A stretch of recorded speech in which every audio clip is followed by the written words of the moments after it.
Isang batang full of energy at talento ang bumibida sa dance floor ngayon.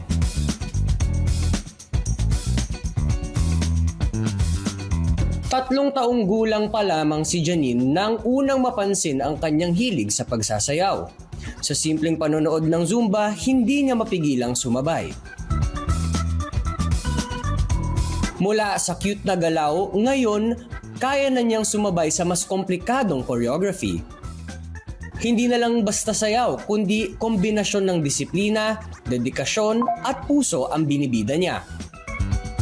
Sa likod ng bawat galaw ni Janine ay ang suporta ng pamilya at ang kanyang pagmamahal sa pagsasayaw. Isang patunay na kapag isinapuso ang ginagawa, natural na lumalabas ang galing. Dahil ang tunay na galing ay pinaghihirapan at hinuhubog sa paglipas ng panahon. Janine, gaano ka katagal naman nag-practice ng ganyan para gumaling ka ng ganyan? Since 2 years old po ako. Since 2 years old. Wow! Naabutan mo na ipinanganak, naging 2 years old. Kuya ka na, pinapanood mo siyang sumayaw na batang-bata pa siya. Opo, talagang 2 years old pa lang siya. Pag nagpapatugtog po kami ng mga kanta, talagang sinasabayan po niya yung nakikita niya sa mga videos. Talaga? Ikaw magaling ka rin sumayaw? Ay, hindi po. Ay, hindi. Papasampulin sana kita eh. Sa CR lang po ako sumasayaw. Ay, ganon. Pwede. At tinikling, marunong ka? Medyo po. Medyo. Okay. So, Janine, sino nagtuturo sa'yo? Meron pong akong inatinan po na class. Ah, may class. Opo. Meron palang class para sa modern dance. Opo. Ah, ganun. O, so ngayon, isa ka sa mga pinaka-top sa class mo. Hindi naman po. Ay, hindi naman. Talaga ba? Pero hindi ba may nasalihan siyang grupo? Meron po. Ano Nag-workshop po siya. Nag-workshop. Ayun, okay. Tapos, Ate Corinne, gusto ko lang po i-share kung saan po nag-workshop si Janine, dun din po ako.